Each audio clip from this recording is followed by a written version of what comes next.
आज मैं आपको बताने वाली हूँ जो बहुत ही ट्रेंडिंग डिजीज चल रहा है स्पेसिफिकली एनसीआर के अंदर, which is dengue. So it is a viral infection. ये वायरल इन्फेक्शन होता है जो डेंगी वायरस से कॉज होता है, transmitted to human through the bite of the mosquito. Mosquito bite के 4 से 10 दिन के बाद में आपके सिम्टम्स अपीयर होना शुरू होते हैं। Joint and muscle pain, joints में बहुत ज्यादा पेन होता है डेंगी के केस में।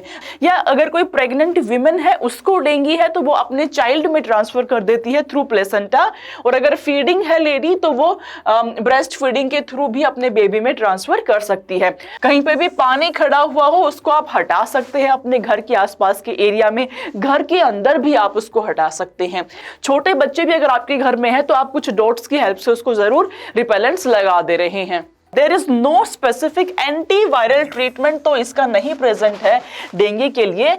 Hello everyone, this is Beena Yadav. I welcome you all to Infinity Learn NEET by Sri Chaitanya. स्वागत है आपका हमारे ब्यूटीफुल प्लेटफॉर्म पे with another very beautiful class. तो आज मैं आपको बताने वाली हूँ जो बहुत ही ट्रेंडिंग डिजीज चल रहा है स्पेसिफिकली एनसीआर के अंदर, विच इज डेंगी। डेंगी एक फीमेल मॉस्किटो के बाइट करने से आपको होता है, और डेंगी अगर हो गया आपको तो ये लीथल भी हो सकता है।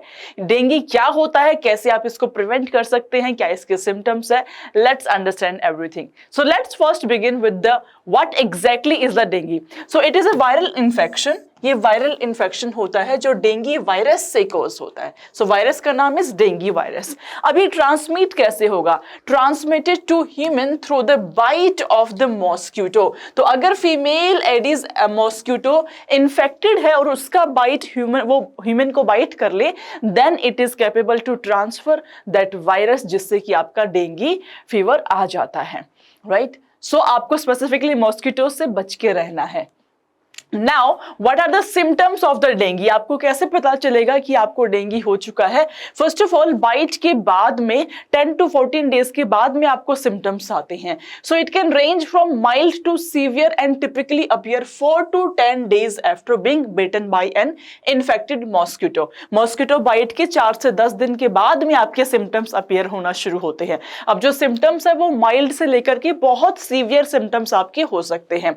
कॉमन सिम्टम्स की मैं बात करूं तो it includes number 1 high fever, number 2 severe headache, number 3 joint and muscle pain. Joints में बहुत ज्यादा पेन होता है डेंगू के केस में। रैशेज आपको हो सकते हैं एंड ब्लीडिंग टेंडेंसीज भी आपको हो सकती है। तो अगर आपको हाई फीवर है, सीवियर हेडेक है, जॉइंट्स में पेन हो रहा है, तो first thing is you should get yourself checked. अपना ब्लड टेस्ट आप जरूर कराएं, आप देखें कि आपको डेंगू फीवर की शिकायत तो कहीं नहीं है, ठीक है। नाउ सीवियर केसेस में क्या हो सकता है? Dengue can progress to dengue hemorrhagic fever also, जिसको आप DHF बुलाते हैं, और dengue shock syndrome also, which can be life threatening also. ये बहुत ही लाइफ थ्रेटनिंग हो जाता है एंड लीथल भी है। बहुत सारे लोगों की जान भी चली जाती है डेंगी की वजह से। तो आपको सतर्क रहना है, सावधान रहना है। मॉस्किटो की बाइट से होता है तो कोशिश करनी है आप ऐसे एरिया पे बिल्कुल भी ना जाएं जहां पे ज्यादा मॉस्किटोज है,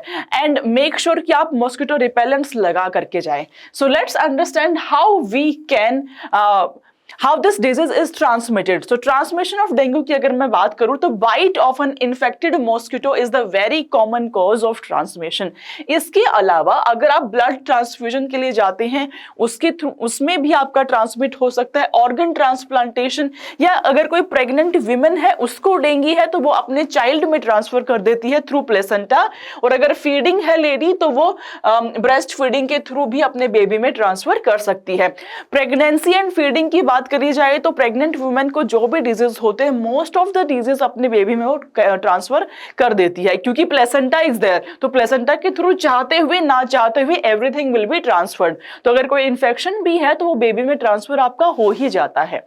alright, so moving on to the prevention. आप कैसे प्रिवेंट कर सकते हैं? तो eliminating breeding sites for aedes mosquito. Mosquito हमें पता है कि मच्छर के काटने से हमें हो रहा है डेंगू वायरस, तो इसकी जो ब्रीडिंग साइट होती है उसको हम हटा सकते हैं by removing any standing water. कहीं पे भी पानी खड़ा हुआ हो उसको आप हटा सकते हैं अपने घर के आसपास के एरिया में, घर के अंदर भी आप उसको हटा सकते हैं। Second is using mosquito repellents. आप कहीं पे भी बाहर जाते हैं तो हमेशा कोशिश करें कि आप रिपेलेंट्स लगा करके जा रहे हैं, अपने हैंड्स पे, अपनी आर्म्स पे आप डेफिनेटली लगा रहे हैं। छोटे बच्चे भी अगर आपके घर में है तो आप कुछ डॉट्स की हेल्प से उसको जरूर रिपेलेंट्स लगा दे रहे हैं।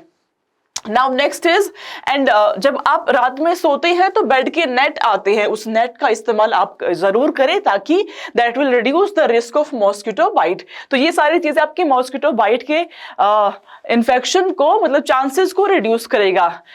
मॉस्किटो का एक ब्रीडिंग सीजन है, मॉनसून सीजन आपका एक्सटेंड हुआ है, इसीलिए मॉस्किटो का ब्रीडिंग सीजन भी अभी चल रहा है।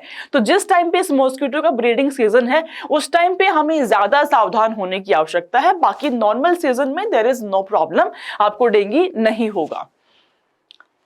Right, moving on to the treatment. अब ट्रीटमेंट क्या होगा? There is no specific antiviral treatment तो इसका नहीं प्रेजेंट है डेंगू के लिए, तो सपोर्टिव केयर की जरूरत पड़ती है। Patients with dengue are often advised to rest, they are advised to stay hydrated, और उनको पेन किलर्स दिए जाते हैं ताकि उनके जो जॉइंट्स का पेन है उसमें रिलीफ मिल पाए। अगर प्लेटलेट्स बहुत ही कम हो जाती है तो उस केस में उस पेशेंट को हॉस्पिटलाइज कर लिया जाता है एंड प्लेटलेट्स बाहर से किसी और कैरियर के थ्रू लेकर के उसको ट्रांसमिट भी करी जाती है।